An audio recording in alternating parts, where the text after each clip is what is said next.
Hello guys, ഇന്നുണ്ടല്ലോ ഞാൻ നേരത്തെ എണീറ്റേ. ഇപ്പം ഏകദേശം സമയം 3 മണി. ഞാൻ ഒളിച്ചോടി പോയ യെസ് എങ്ങോട്ടാന്നൊക്കെ ഞാൻ വഴിയെ പറഞ്ഞു തരാവേ. ആദ്യം തന്നെ നല്ല ചായ ഇട്ട് കുടിക്കാം. ഈ 3 മണി ഞാൻ ജന്മത്ത് കാണാത്തതുകൊണ്ട് ഇത്രയും നേരത്തെ ഞാൻ ആദ്യമായിട്ട് എണീക്കണേ. അപ്പം നല്ല തലവേദന. ചായ ഇടുന്ന തത്രപ്പാടിൽ എൻ്റെ ഒച്ചപ്പാട് കേട്ടിട്ട് അമ്മ എണീറ്റു. അങ്ങനെ അമ്മയ്ക്കുള്ള ചായ കൂടെ ഞാൻ ഇട്ട് ഞങ്ങൾ രണ്ടുപേരും ചായ കുടിച്ച് ഞാൻ ഓടി കുളിക്കാൻ കയറി. കുളിച്ച് വന്ന് അമ്മയാണ് എനിക്ക് സാരിയൊക്കെ കൊടുക്കാൻ ഹെൽപ്പ് ചെയ്ത്. പുറത്തപ്പോഴേക്കും മഴച്ചാറാൻ തുടങ്ങി. ഞാൻ തലയിൽ തോർത്തൊക്കെ ഇട്ട് ഇറങ്ങിയപ്പോൾ അമ്മ പറയുക എന്നെ കാണാൻ തള്ളയെ പോലെ ഉണ്ടെന്ന്. ഞാൻ മൈൻഡാക്കാണ്ട് നമ്മൾ അങ്ങനെയാണല്ലോ, അപ്പോൾ മൈൻഡാക്കാണ്ട് ഞങ്ങൾ സ്റ്റോപ്പ് ചെയ്തും അത്യാവശ്യം ഞങ്ങൾ രണ്ടുപേരും നന്നായി നനഞ്ഞ്. എന്നിട്ടും ബസ് അടുത്ത സെക്കൻഡിൽ തന്നെ ബസ് വന്നേ. അങ്ങനെ ബസ്സിൽ കയറി ഇരുന്ന് ഇനി ഞങ്ങൾ എവിടേക്ക് പോകാമെന്ന് പറയാം. യെസ് ഗൈസ്, ഞങ്ങൾ ഗുരുവായൂർ പോവാണ്. ഈ ഒളിച്ചോട്ടെന്ന് പറയാൻ കാരണം പപ്പ ഇന്നലെ പറഞ്ഞിരുന്നു വെതർ മോശമാണ്, 2 ദിവസം നല്ല മഴയാണ്, അപ്പോൾ നമുക്ക് 2 ദിവസം കഴിഞ്ഞിട്ട് പോവാം എല്ലാവരും കൂടെ എന്ന് പറഞ്ഞതാണ്. ഞാനവിടെ അനുസരിക്കാൻ തലതെറിച്ചതല്ല ഞാൻ. എനിക്ക് കണ്ടേ പറ്റൂ. ആ ഒരു വാശിക്ക് ഇറങ്ങിയതാണ്.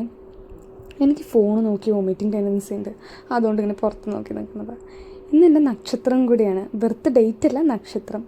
അങ്ങനെ ഞാൻ നല്ല എക്സൈറ്റഡിൽ ഇങ്ങനെ പോയിക്കൊണ്ടിരിക്കുമ്പോഴാണ് എന്നെ വേറെ ബസ്സിൽ കയറ്റി വിട്ട്. ആ ബസ് കണ്ടക്ടർ എനിക്കെന്തിനാണെന്ന് ഇനിയും മനസ്സിലായിട്ടില്ല. ഈ ബസ്സിൽ കണ്ടോ വിളക്കൊക്കെ കൊളുത്തി വെച്ചിരിക്കുന്നത്? ഞാൻ ആദ്യമായിട്ടാണ് കാണുന്നത് ബസ്സിനകത്ത് വിളക്ക് കത്തിച്ചിരിക്കുന്നത്. അങ്ങനെ ഞങ്ങളിവിടെ എത്തിയ അടുത്ത സെക്കൻഡിന് നല്ല മഴ. ഓടിച്ചെന്നൊരു കടൻ്റെ ഫ്രണ്ടിൽ കയറിയേ. പക്ഷെ അവിടെ നിന്നാൽ നിൽക്കത്തേ ഉള്ളൂ, കാരണം മഴ നന്നായി കൂടി വരിക. അപ്പം ഞങ്ങൾ ഓടിച്ചെന്ന് അമ്പലത്തിനകത്ത് കയറി തോർത്തൊക്കെ എടുത്ത് തോർത്തി. പുറത്തുണ്ടോ നല്ല മഴയുണ്ട്. പക്ഷെ ഇന്ന് 1-ാം തീയതിയാണെന്ന് അറിയാണ്ടാണ് ഞാൻ ഇങ്ങനെ പോകുന്നത്.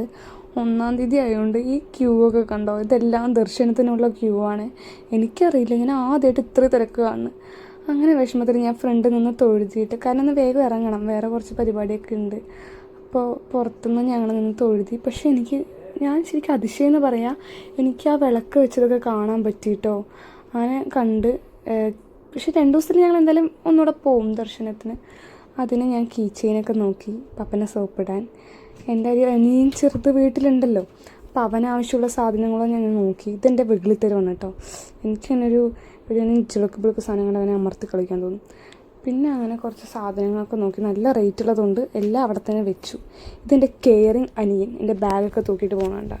അടുത്ത മഴ വരുന്നതിന് മുന്നേ നമുക്ക് വേഗം ഫുഡ് കഴിക്കാൻ പോവാം. അങ്ങനെ അവിടെ നിന്ന് ബസ് കയറി നേരെ ഭാരത് ഹോട്ടലാണ്, ഇത് ഹോട്ടലിലേക്കാണ് പോയത്. നല്ല ഗീ റോസ്റ്റും നല്ല കോഫിയും കഴിച്ചു. നല്ല ഫിൽറ്റർ കോഫി. നല്ല വിശപ്പുള്ളതുകൊണ്ടാണോയെന്നറിയില്ല, നല്ല ടേസ്റ്റും ഉണ്ടായിരുന്നു.